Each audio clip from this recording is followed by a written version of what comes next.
What's up, everyone? Welcome to another um, episode of Philly Sports from the Mighty Kingdom.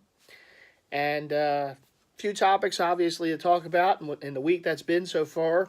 Obviously, uh, last we met was last weekend, and the Flyers had to, of course, win that game against the Rangers. And at the time, I made the vid. I said, "Well, it'd be nice if they won 5-0." Well, they did.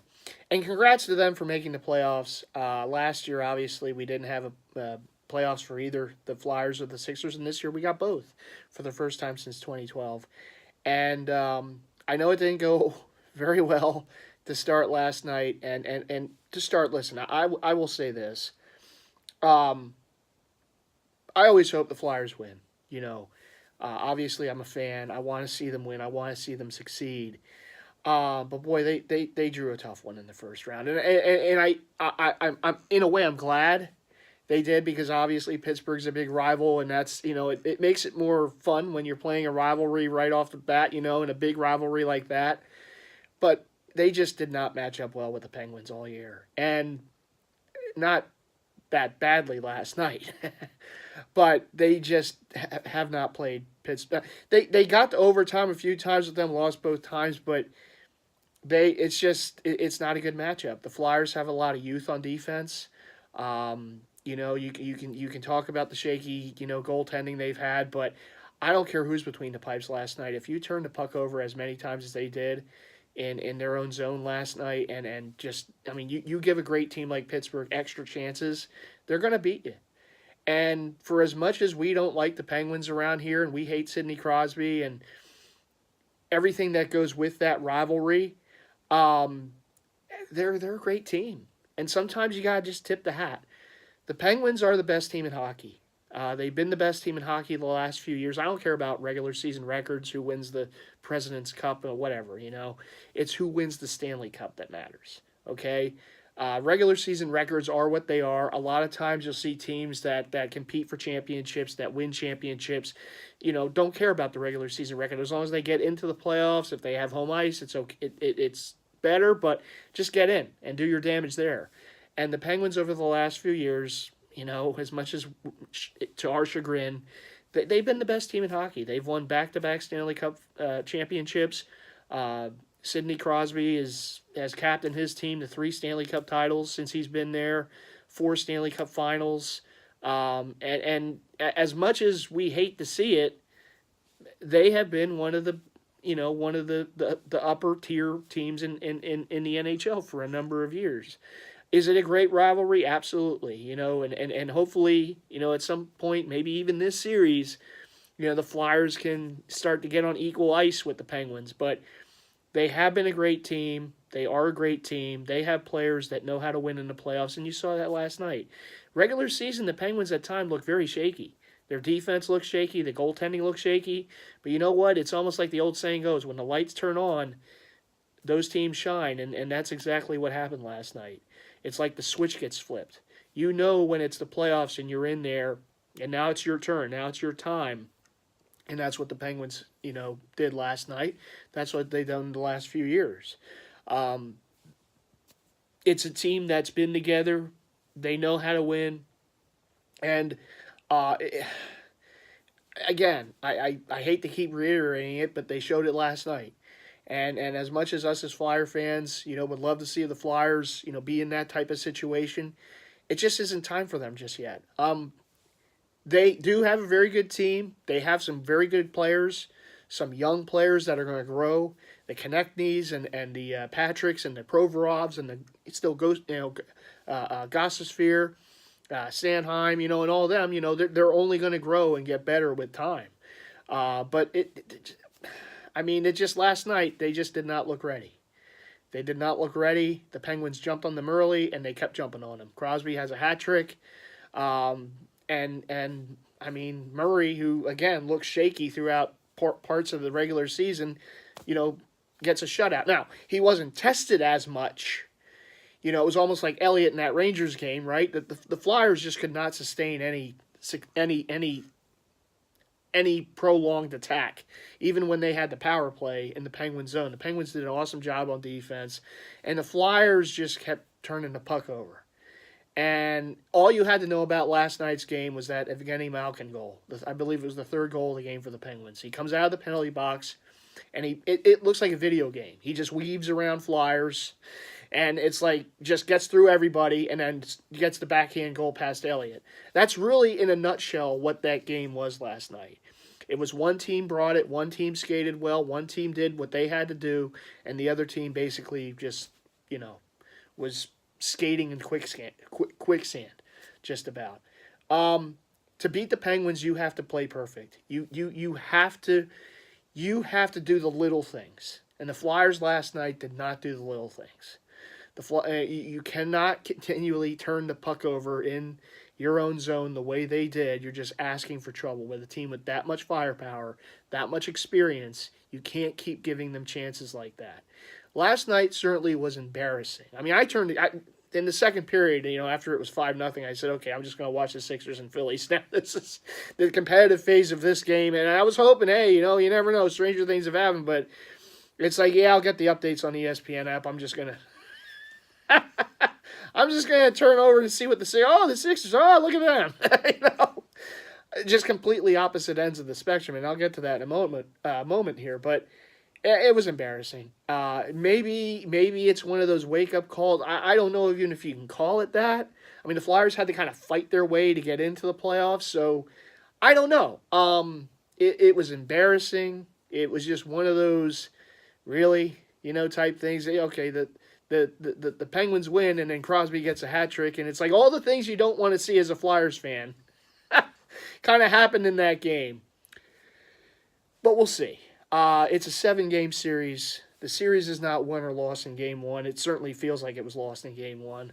But you never know. The Flyers can come out tomorrow night. They have to have better effort. They have to have better play. But they can come out tomorrow night, even the series up, and then we're 1-1 coming back home for the next couple games. So we'll see. Do I have hope that they can win the series? I mean, before the series, I thought maybe they could win it in 6 or 7. But, it's tough. I mean, it's a tough matchup. Even though the Flyers know the Penguins, they just have not matched up well with them this season. The Penguins have scored at least 5 goals a game. Last night, of course, 7. Could have been more than that. They have not done a good job defensively versus Pittsburgh. They have not done a great job offensively against Pittsburgh. And the power play numbers haven't been very good for the Flyers against the Penguins. The Penguins, conversely, have had pretty good power play numbers against the Flyers. Now, they're a good power play unit, but it just, a lot of things just tilt in the favor of the bad guys. But, what can you do? Hopefully, if anything else, the Flyers can, show up for the rest of the series and make it a series. And, it's moving forward. They said before the playoffs, hey, it's not just about being in the playoffs, and it never should be. But what I'm trying to get at is with these young players, give them some experience, and then going into the, if it doesn't work out this year, at least you have that experience. And I know we said that before, I know, but you have that experience, and maybe it proves valuable going forward. Look, there's still holes on this team. I mean, there's still holes on the back end of their defense, different pairings. There's obviously a hole in net. They got scorers on this team, but again, when you go up against a team like Pittsburgh that's experienced like they are, they know how to shut other teams down. And I would love to see Claude Giroux step up. I would love to see Jake Voracek, Wayne Simmons, Sean Couturier, some of the veterans on this team just step up and do things in this tomorrow night in this series, score some goals, get some things going. And of course the young guys, but they just got to do it. And it's an uphill climb. It is. Against that team, it's an uphill climb, particularly when you get down early against them. It's an uphill climb. Again, I'm not trying to be Mr. Wet Blanket here and say, okay, well, it was fun, but, that's it. But it's tough. It's tough when the way I've seen this team play the Penguins this year and how that game went last night. And I don't think every game is going to be 7-0, crazy, just never show up type things, because there's a lot of pride on this team. So I do expect them to show up tomorrow night and make it a little more challenging for the Penguins. At least I would hope so. Um, but I know it's a tough series, and I know that it was a tough draw. I mean, other teams kind of, you saw what the Blue Jackets and the right, was it the Blue Jackets and the Devils like not play players just so they can avoid playing the Penguins in the first round, because they were scared, right? But it is what it is. That's who the Flyers drew. Again, I'm glad they did. It's a great rivalry. It's one of the best rivalries in hockey going right now. Next year they're going to play another Stadium Series game. Of course, this time would be right here at Lincoln Financial Field, the home of the champions. And but yeah, a tough way to start the series, no doubt about it. I hope they show up tomorrow night. But it is. It's a tough draw. But you know what? Hopefully there's enough pride on this team, there's enough talent that they can show up tomorrow in the rest of the series and make a series out of this. Not just get swept out and, lose every game in blowout fashion. And I don't expect they will. But last night certainly was, hopefully, if that wasn't a wake-up call, that you're in the playoffs now, this isn't regular season anymore, this is the playoffs, nothing will be. So let's hope for a better performance tomorrow night and the rest of the series. Of course, the first home game of this series here in Philly will be Sunday afternoon. So, hey, you know what? Let's hope we come back 1-1.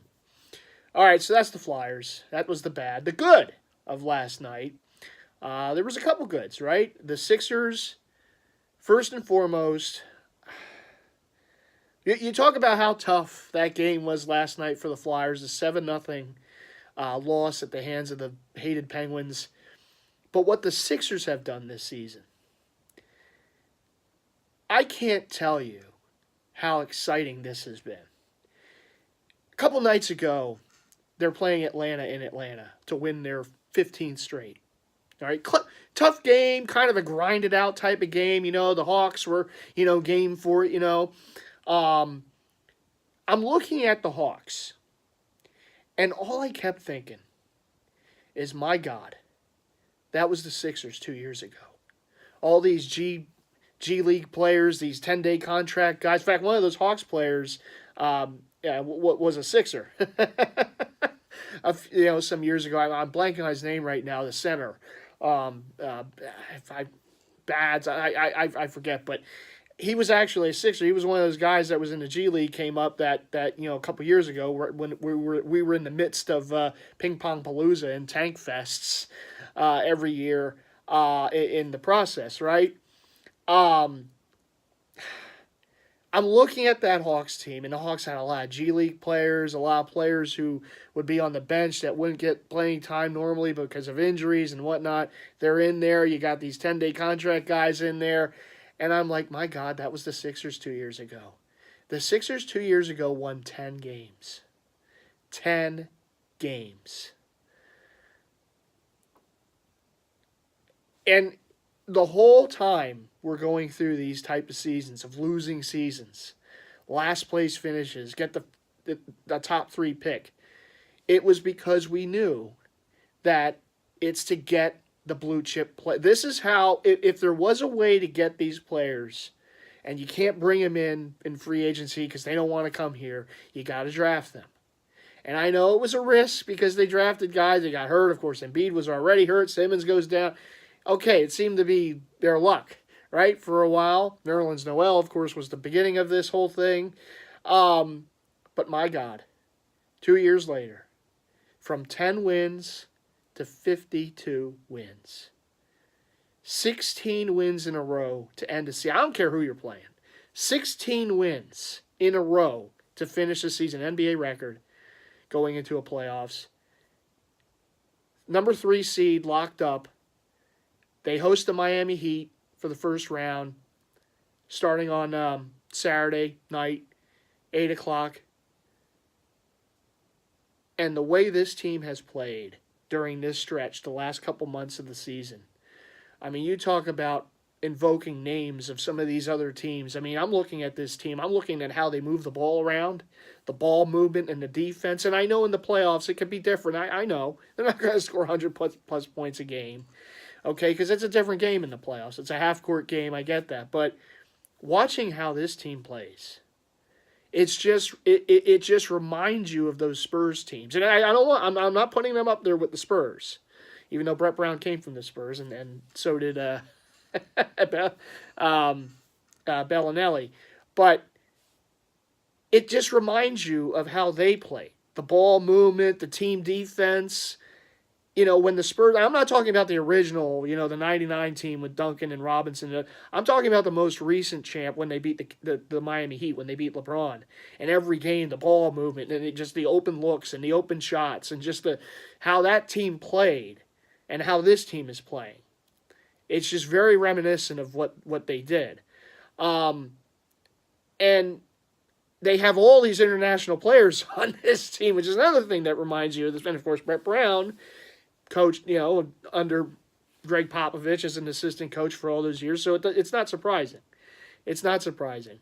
But my God, the one thing we know is, boy, did they hit on Joel Embiid. And he has to be healthy. But when he's in there, they had a stat. And for all these people who say, oh, maybe this team's better. No. Because they threw a stat out there today. The Sixers, when Joel Embiid is in the lineup, are the number one defensive team in the league. They not only score a lot, they stop the opponent, okay? When Big JoJo's in the lineup, this team is the number one defensive team in the league. Number one. And they're one of the top offensive teams in the league. And again, I hate to keep hearkening to this, 10 wins 2 years ago. 10.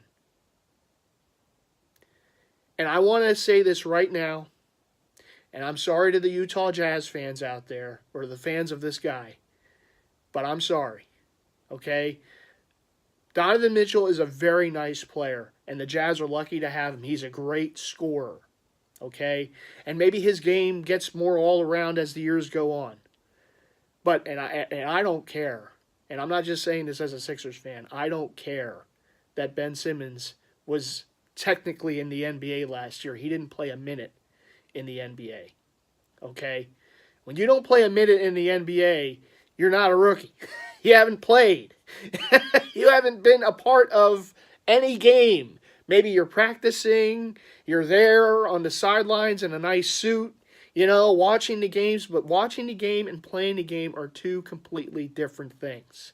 And last season, Donovan Mitchell, he wasn't in the NBA, but he was playing basketball in Louisville. Okay? He was playing. Ben Simmons was not.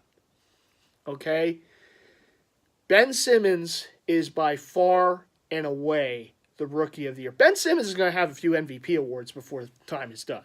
Okay? He may even have some finals MVP awards before time is done. Okay? In his career.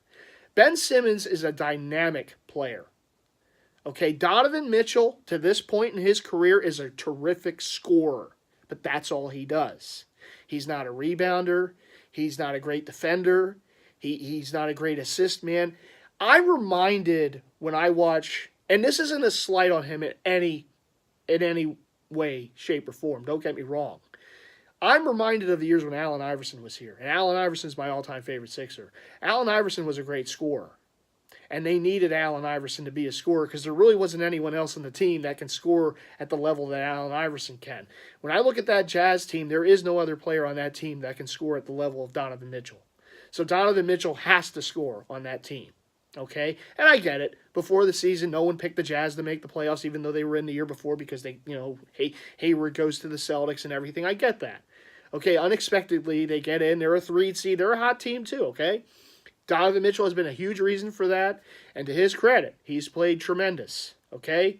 Won a dunk contest, too, at the All-Star game. He's a fun player to watch. He's a great scorer, but that's what he is.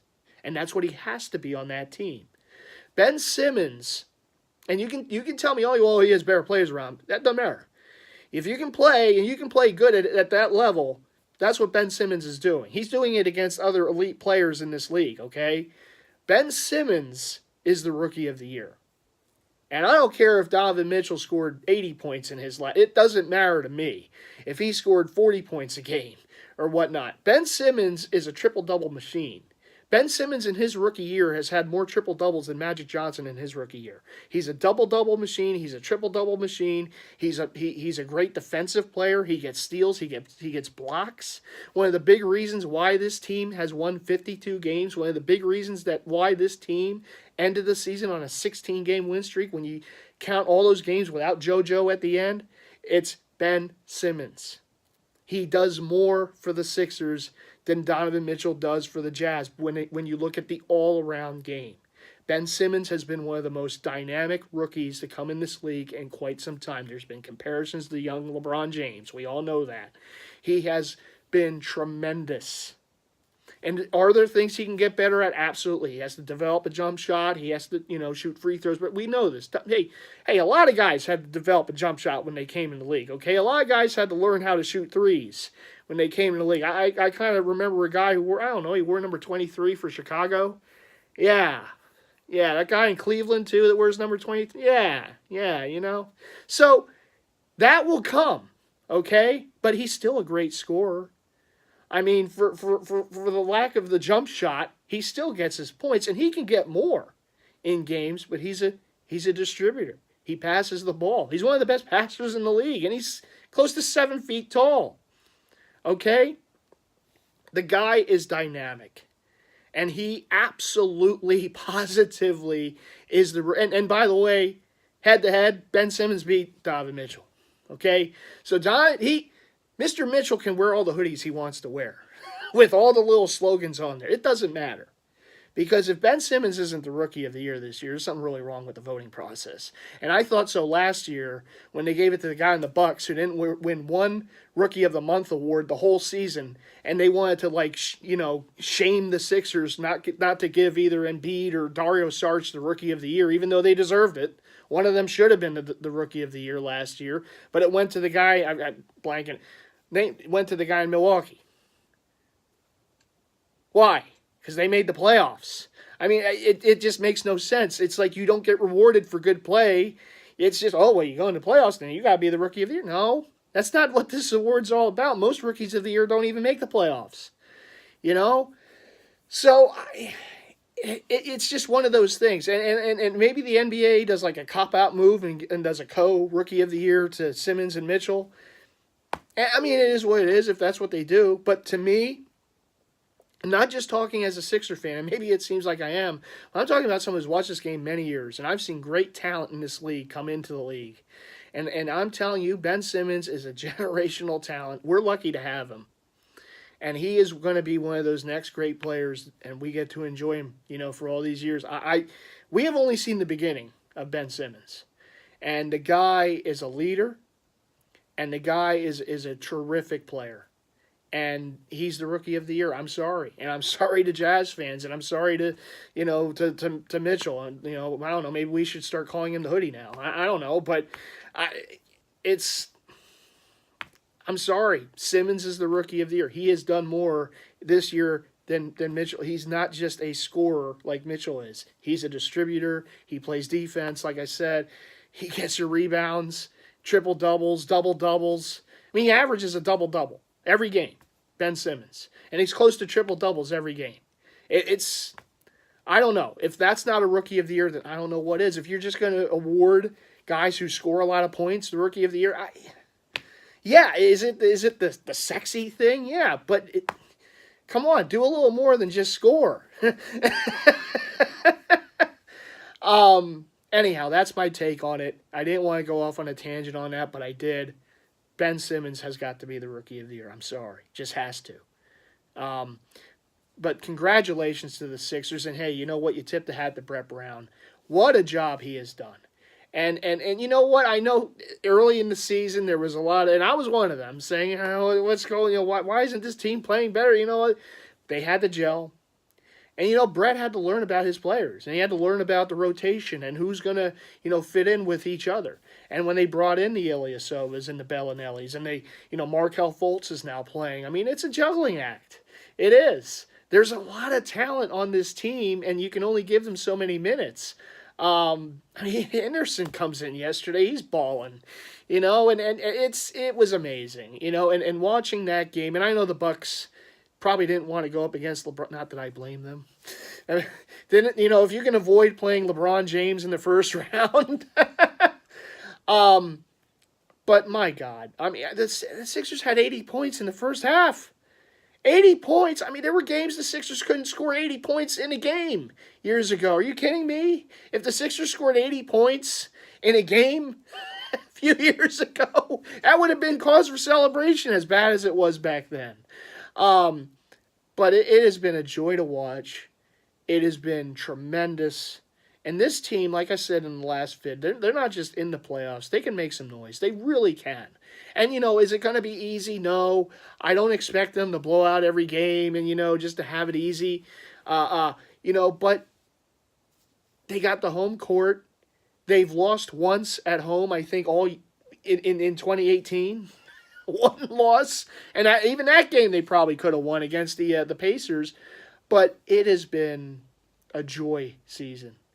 And not just a joy season because they're winning, but you see the product. You see these players, all the players that we had to go through those ping pong palooza, those 10-win seasons, those horrendous years. This is why we did that. Okay, Ben Simmons, Joel Embiid, Dario Saric, and now we see what we have in Fultz. Probably more so, going into the season. And by the way, Markelle Fultz, hey, tip the hat to him. Youngest player in the history of the NBA with a triple-double. Unbelievable last night. What a great way to finish off the regular season. You blow out the Bucks. and Markelle Fultz gets a triple-double. And you know what? The way this team plays together and the way they pull for each other and they congratulate one another, I hate to say it. And I'm not trying to, compare here. But I saw a football team do that this past season. And we all know how that ended. I saw a football team do that this season around here. And the team that wears green, and we know how that season ended, okay? Look, it's a great thing. And when things are going well, it's easy to do that. I get it. But this team has deserved where they are. They're the 3 seed, 52 wins. They open up on Saturday night against the Miami Heat. They play them in the first round. I'm telling you, this team has a chance. And they get JoJo back. He's trying on masks now. I think he should just come out with like the Batman mask or the Black Panther mask.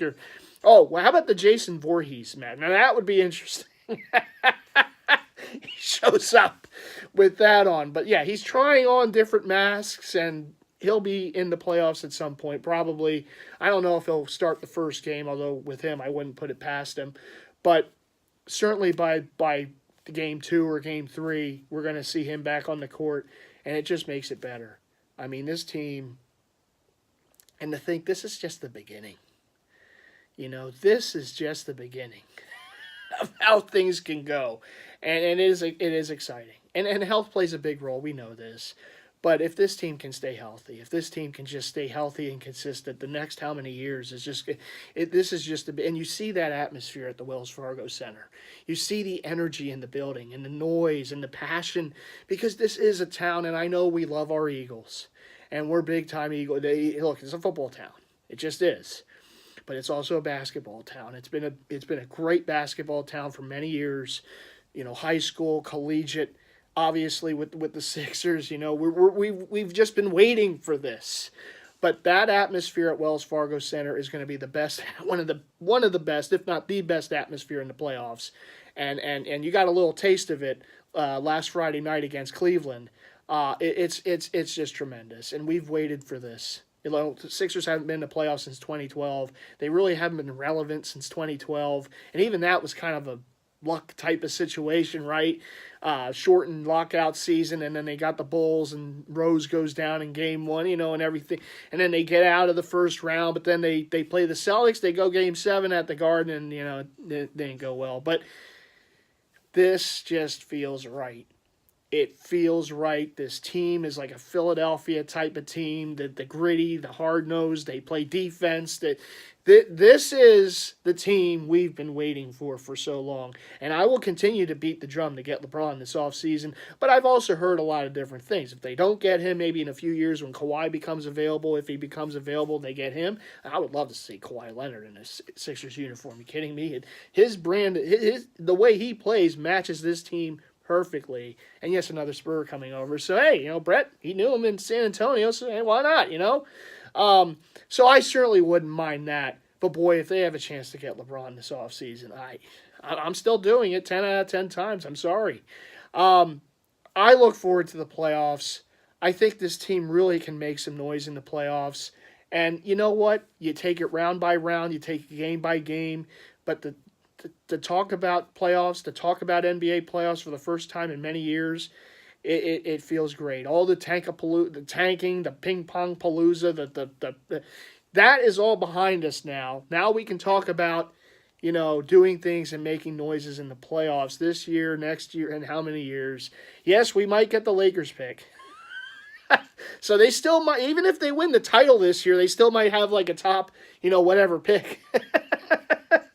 But it's tremendous, and that's the word that you just have to say. And it's exciting. I'm so happy this team is good. I'm so happy that the pieces work, the pieces fit, and this puzzle was put together.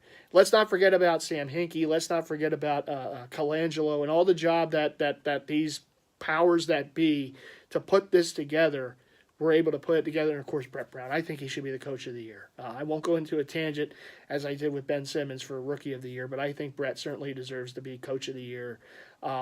Look, you still to have talent is one thing, but to be able to get the most out of it, put him in the best positions, the rotations, figure it all out. It's hard. Not every coach can coach multiple talented players, and I think Brett's done a great job. I really do. And I know he had to suffer through some tough years around here, but he's done a great job. And if he does get the coach of the year, it's been well earned. Even if not, he's my coach of the year. Last but not least, the Phillies. And I know I don't want to go off too long on the Phillies. I know I've already gone over a half hour here. But look, they play better of late. And Scott Kingery continues to impress. The other night, he had his first career home run. The night later, he gets his second career home run and his first career grand slam to ice the game, basically. And then in the sweep of the Reds, he gets the game-winning, in the 12th inning last night, he gets the game-winning sac fly. And, he's played great no matter where they put him on the field. He's going all over the place. But he's been great. And this team, you see some of the young players, Aaron Nola pitching great. And by the way, to Mr. Kapler, I guess he learned something after that first game when he pulled him early in Atlanta. He kept him in the other night, and Nola was able to finish the job there and continue to pitch well. And what can you say? I mean, they have played well in the last week or two. Last week and a half, I guess I should say, since the homestand started. And you know what? Our teams know how to win at home. There's no doubt about that. So the Phillies go 5-1 in the homestand. And I know it was against the Marlins and the Reds. I don't care. I mean, the Phillies, right? Who knew what to expect from them this year? But they go 5-1. They sweep the Reds, and now they go to take on the Rays, who aren't doing too good themselves. So hopefully they get 2 or 3 in Tampa at least, and then they go back to Atlanta, maybe get some revenge on the Braves. We'll see. So it's good to see them playing better. It is. The way that's the season started with all the 100 billion moves in the bullpen by Kapler and all the analytics this and analytics that, the lineups it started not so good, but hey, you got to give credit where credit's due. I think he's done a better job managing since that, certainly in the homestand. And again, they go 5-1 in the homestand, a sweep of the Reds, and they're playing pretty decent. Are they? Are they? Just one of the top teams in the league? No, but they're playing better. And as the season goes on, I think you'll see Kapler manage a little better as a season. He needs to get more seasoned, So I think you'll see him do a better job. And the young kids. This season, again, is about the young kids. It's about the Reese Hoskins, the Scott Kingerys, the J.P. Crawfords. It's about the Aaron Nolas and all of them. It's for them. It's for them to grow and to grow together. And I think we certainly saw that over this homestand. It's been exciting. And certainly Scott Kingery has been right in the middle of everything. So good job by the Phillies. Hey, you know what? The Sixers and Phillies showed up last night. The Flyers didn't. Yeah, they didn't. But we got 2 of 3. Hopefully the Flyers do a better job tomorrow night in Pittsburgh in Game 2. And we'll see what happens in the series from that point on. Obviously, the Sixers start Saturday night, 8 o'clock on ESPN. The first round, will JoJo play or won't he? I don't know, but we'll see. The Sixers are playing incredible right now. But they got the Miami Heat in the first round, and there's some veterans on that Heat team. It won't, they're not going to be a pushover, okay? But the Sixers are just, they're playing at another level right now, and then hopefully it continues into the playoffs. And the first 2 games, of course, are right here at the Wells Fargo Center in South Philly. Look forward to that. Playoff basketball. Oh, it's been a while. Look forward to it. Playoff hockey still. Hey, you know what? They're not out. Okay, it didn't go so well last night, but they didn't lose the series last night. They lost the game. We'll see if they get back in the series tomorrow night against those Penguins.